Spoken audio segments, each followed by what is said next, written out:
These are all about the gnarly rides and epic sales.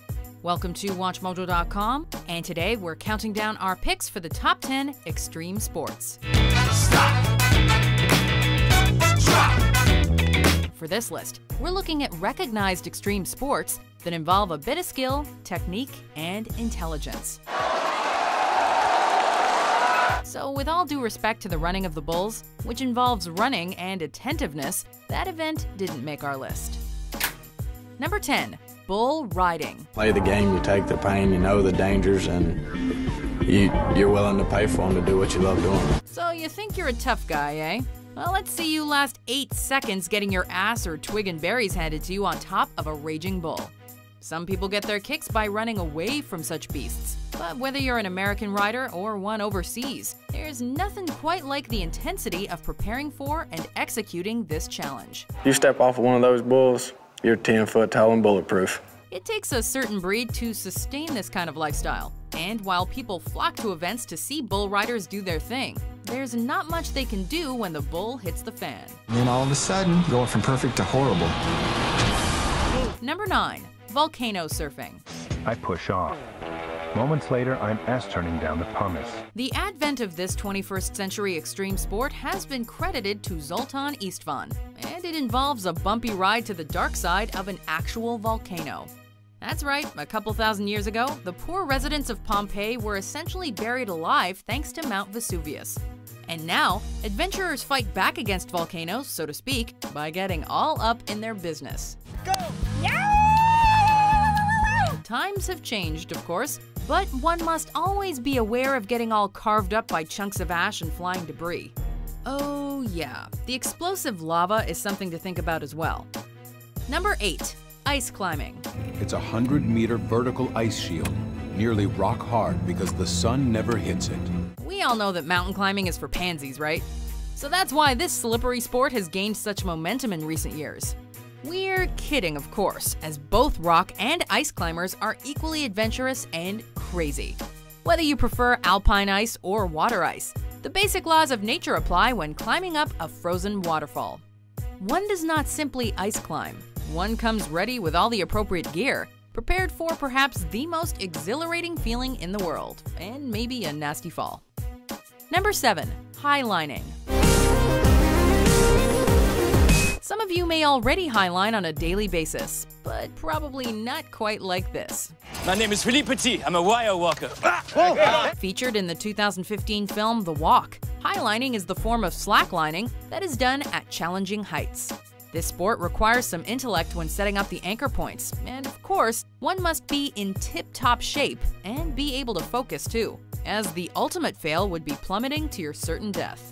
It's only been since 2010 that slacklining has really become popular, particularly in the form known as tricklining, and it builds on the examples of past high-wire artists for more creative expressions of freedom.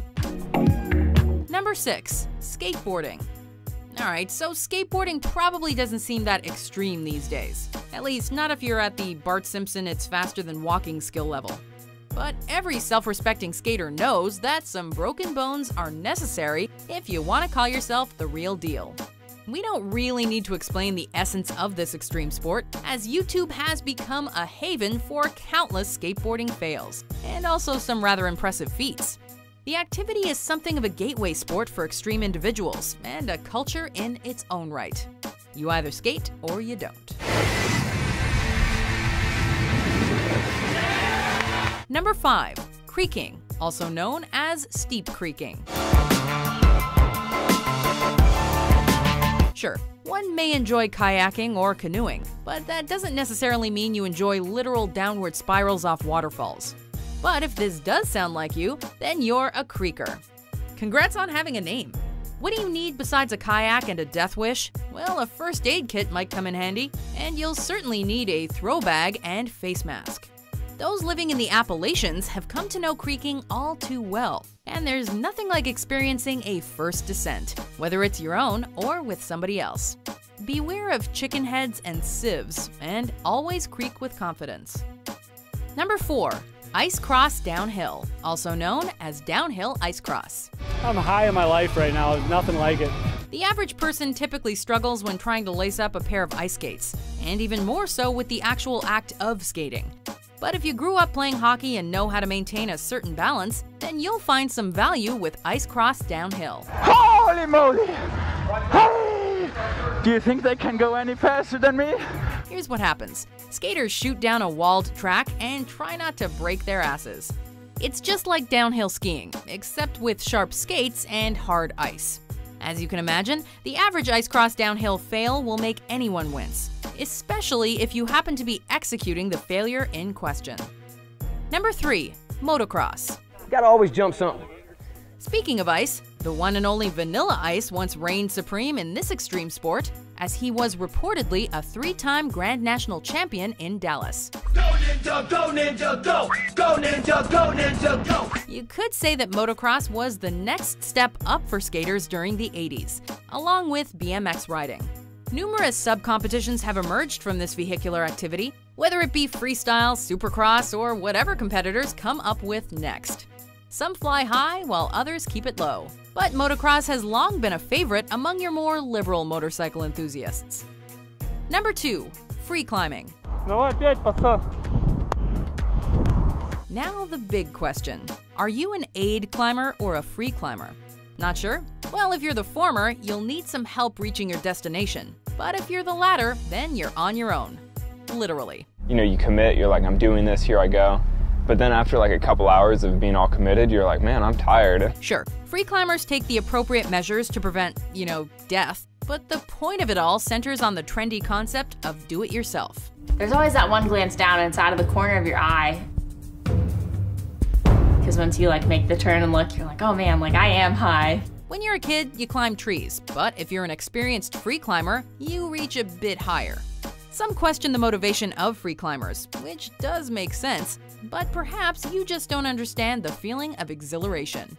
It'd be sort of like asking a gymnast what they're thinking about while they're doing the routine. Ideally, they're just executing it perfectly. Before we unveil our number 1 pick, here are some honorable mentions.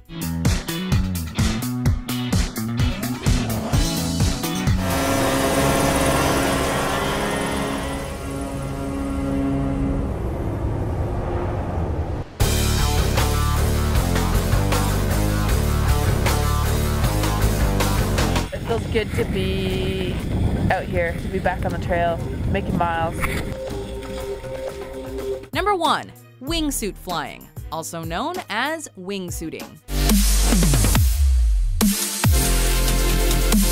If you're too scared to skydive or base jump, then you definitely won't be wingsuit flying.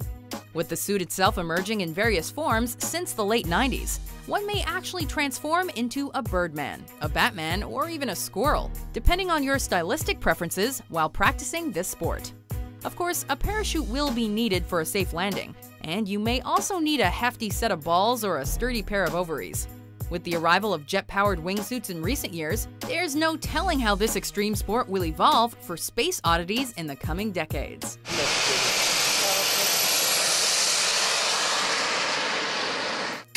Do you agree with our list?